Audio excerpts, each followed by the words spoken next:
seharusnya tak pernah tidur, sunyi itu justru menusuk. Sunyi yang bukan damai, tapi sunyi yang terasa seperti tirai tebal yang ditarik menutup seluruh indera.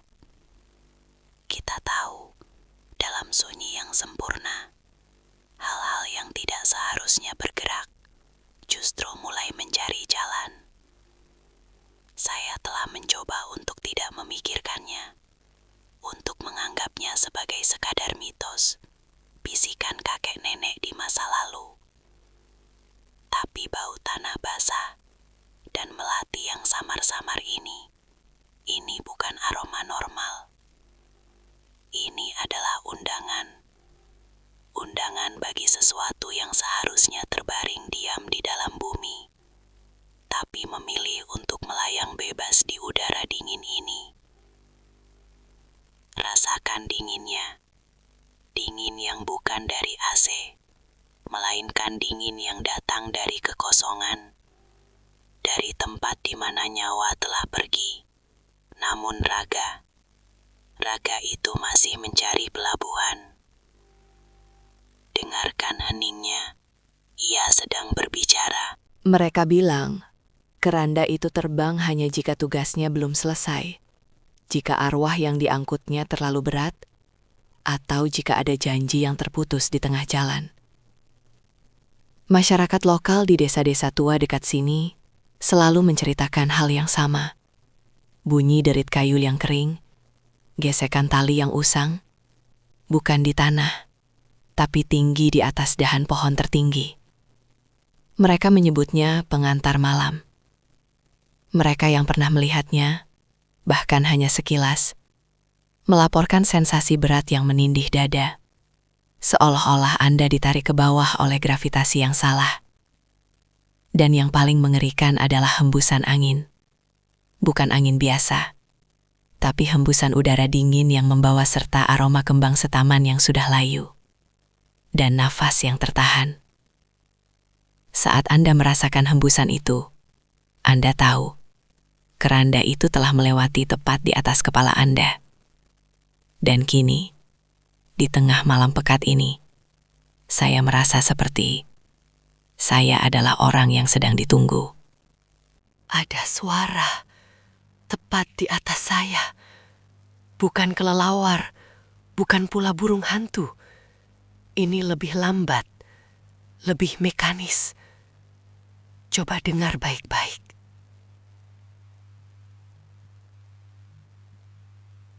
Itu seperti kayu yang beradu, sangat pelan, seolah-olah benda berat sedang diayunkan, tetapi tanpa tali pengait yang stabil. Suara itu datang, lalu menghilang, seolah diserap oleh kegelapan. Saya mematikan semua lampu. Cahaya hanya akan menarik perhatiannya. Jendela kamar saya menghadap langsung ke deretan atap genteng yang lembab.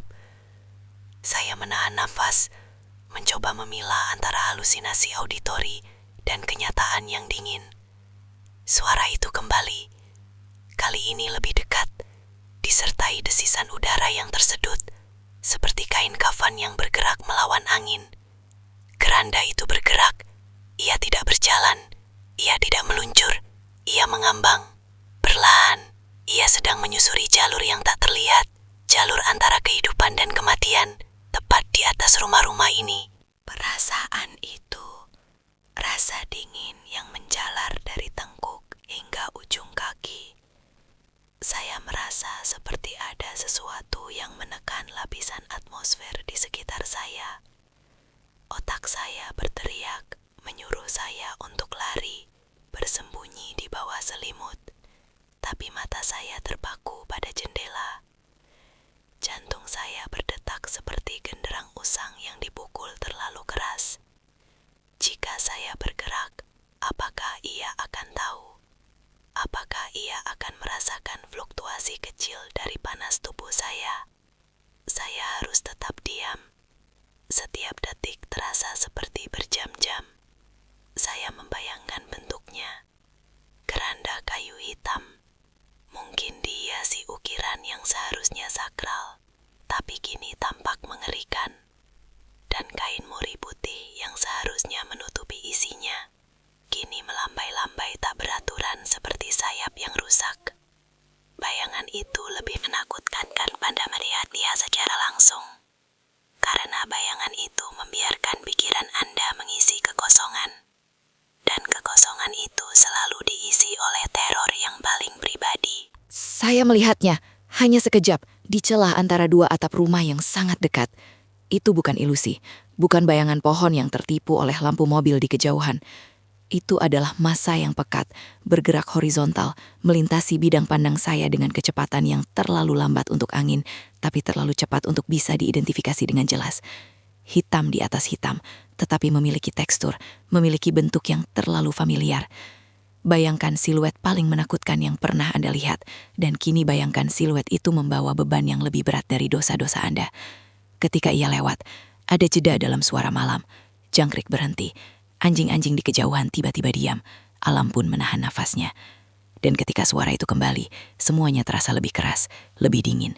Seperti malam itu sendiri telah menyadari keberadaan benda asing yang mengganggu ketenangan abadi. Posisinya kini tidak lagi di kejauhan. Saya bisa memperkirakan ketinggiannya. Ia terbang sejajar dengan cerobong asap, beberapa meter di atas atap genteng tertua. Saya memaksakan diri melihat melalui celah ventilasi. Saya mencoba menemukan sumber kekuatan yang mendorongnya. Apakah ada tali tak terlihat? Apakah ada makhluk yang menariknya dari balik awan? Tidak ada. Hanya keranda itu sendiri, menentang hukum fisika, menentang semua yang kita anggap normal. Ia melayang dengan keheningan yang mematikan. Dan kini, saya mulai bisa membedakan detailnya. Kayu-kayu itu tampak basah dan lapuk, seolah baru diangkat dari kuburan yang terendam. Gagang pegangannya panjang dan gelap, dan yang paling mengganggu adalah ruang di bawahnya. Ruang itu tidak kosong. Udara di bawah keranda itu tampak melengkung, seolah-olah keranda itu bukan hanya menanggung beban mayat, tetapi juga menanggung beban dimensi lain. Bentuknya sempurna, keranda tradisional yang biasa kita lihat di pemakaman pedesaan, tapi diselimuti aura keburukan yang abadi. Kain kafan yang seharusnya membungkus jenazah, kini terlihat menjulur keluar dari celah-celah kayu. Kain itu bukan putih bersih, melainkan kuning pucat dan bernoda, seolah telah direndam dalam lumpur dan air mata selama berabad-abad. Saya bisa melihat tekstur kayunya, penuh retakan yang tak terhitung jumlahnya. Dan dari salah satu retakan itu, saya bersumpah, saya melihat kilatan kecil, seperti refleksi dari mata. Apakah itu isi keranda yang mengintip, atau hanya sisa material pemakaman yang memantulkan cahaya dari lampu jalan yang sangat jauh? Ketidakpastian ini menghancurkan saya. Benda itu bukan hanya bergerak, ia mengamati. Ia bergerak dalam pola yang tidak efisien, berputar sedikit, seolah mencari arah, atau lebih tepatnya, mencari mangsa yang sudah dikunci. Dan kini, suara deritan kayu itu semakin sering. Setiap derit adalah langkah kaki hantu yang mendekat. Ia berbalik. Ia tahu saya di sini. Saya yakin itu. Pergerakannya tiba-tiba menjadi lebih terarah, tidak lagi mengambang sembarangan. Ia melayang, lalu berhenti, dan kemudian ia bergerak lurus ke arah rumah saya. Jaraknya mungkin hanya 3 rumah lagi. Saya bisa merasakan tekanan udara yang semakin kuat. Ini bukan lagi sekedar mitos di udara. Ini adalah entitas fisik yang terbuat dari kayu, kain, dan hawa dingin kematian, yang secara aktif menuju ke tempat saya bersembunyi. Saya merangkak menjauh dari jendela, menjatuhkan diri ke lantai, mencoba menjadi bagian dari bayangan. Setiap inci lantai yang saya lalui terasa seperti perjalanan bermil-mil. Suara itu kini lebih dari deritan. Itu adalah dengungan rendah, resonansi kayu berat yang bergetar karena kekuatan yang tak terlihat. Saya menutup telinga saya, tetapi getaran itu menembus tulang saya. Ia sudah di sini. Ia berada tepat di atas atap, mungkin hanya beberapa meter dari kepala saya yang gemetar. Saya meringkuk di balik lemari, di ruang yang paling gelap, mencoba mengatur nafas. Keranda itu bergerak sangat lambat sekarang, seolah mengulur waktu, menikmati teror yang ia sebarkan. Suara itu, ia berhenti tepat di atas. Saya bisa mendengar gesekan ringan, seolah gagang kayu itu menyentuh genteng, atau mungkin menyentuh bingkai jendela saya dari luar. Bisakah ia masuk? Mungkinkah ia hanya melewati saya? Atau mungkinkah ia sedang menunggu di sana, tepat di atas, sampai saya membuat kesalahan sekecil apapun? Saya berpikir tentang semua hal bodoh yang pernah saya lakukan dalam hidup. Apakah salah satu dosa itu yang menariknya ke sini? Saya tidak tahu. Yang saya tahu, Udara di sekitar saya menjadi sangat berat, sangat dingin, dan saya hampir tidak bisa bernafas. Jika saya tetap di sini, saya akan membeku karena ketakutan. Jika saya bergerak, ia akan tahu di mana saya. Saya terjebak di antara teror dan kelumpuhan, sementara di atas kepala saya, sang pengantar malam menunggu dengan sabar. Pintu berderit. Saya tidak sengaja menyentuh kenop saat bersembunyi. Suara kecil itu cukup. Keranda itu merespons. Suara derit kayu di atas menghilang, digantikan oleh suara bam yang keras. Ia telah mendarat. Saya tidak tahu di mana, tapi suaranya terlalu dekat. Lalu, keheningan yang mematikan. Saya perlahan-lahan mengangkat kepala, melongok dari balik lemari. Dan di sana, di jendela, saya melihatnya.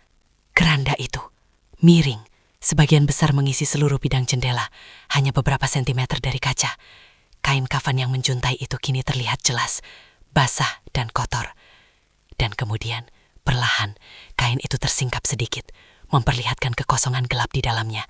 Namun, di tengah kekosongan itu, saya melihat dua lubang gelap, seolah dua mata yang tidak berkedip menatap lurus ke dalam jiwa saya. Mereka bukan mata jenazah, melainkan mata dari kegelapan itu sendiri.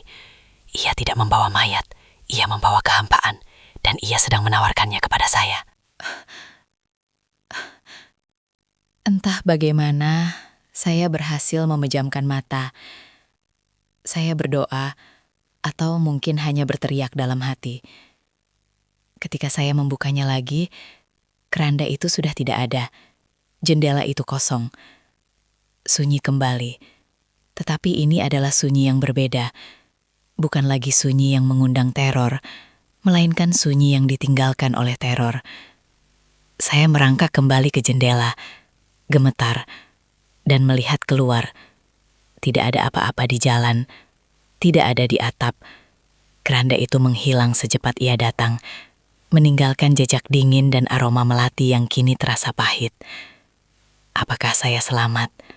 Atau apakah ia hanya bergerak menjauh sebentar, menunggu saya merasa aman untuk muncul kembali? Saya tidak berani bergerak. Saya hanya duduk di sini, mendengarkan detak jantung saya yang kini mulai melambat, mencoba meyakinkan diri bahwa ini hanyalah mimpi buruk, sebuah delusi yang diciptakan oleh kegelapan dan kelelahan. Tapi bau tanah basah itu nyata, dan ia masih menempel di udara. Anda telah mendengar kisah ini selama 15 menit penuh. Anda telah berbagi ketakutan yang merayap, ketegangan dari derit kayu yang terbang, dan kengerian dari mata kosong keranda jenazah. Sekarang Anda tidak bisa berpura-pura tidak tahu. Cerita ini telah masuk ke dalam pikiran Anda, dan ia akan tetap di sana setiap kali malam tiba dan sunyi itu menusuk. Mungkin keranda itu hanya mencari pendengar. Mungkin keranda itu mencari teman seperjalanan. Ia tahu siapa yang menonton dan siapa yang mendengarkan hingga akhir. Jadi, sekaranglah saatnya Anda harus membuat keputusan. Jaga diri Anda, karena keranda itu menghampiri mereka yang tidak meninggalkan jejak. Jika Anda tidak subscribe ke kanal ini sekarang, ia akan tahu bahwa Anda tidak siap menghadapi kegelapan. Hati-hati, keranda itu menghampirimu. Jika tidak subscribe, ia akan melayang tepat di atas kamar Anda malam ini. Jangan biarkan ia membawa Anda pergi.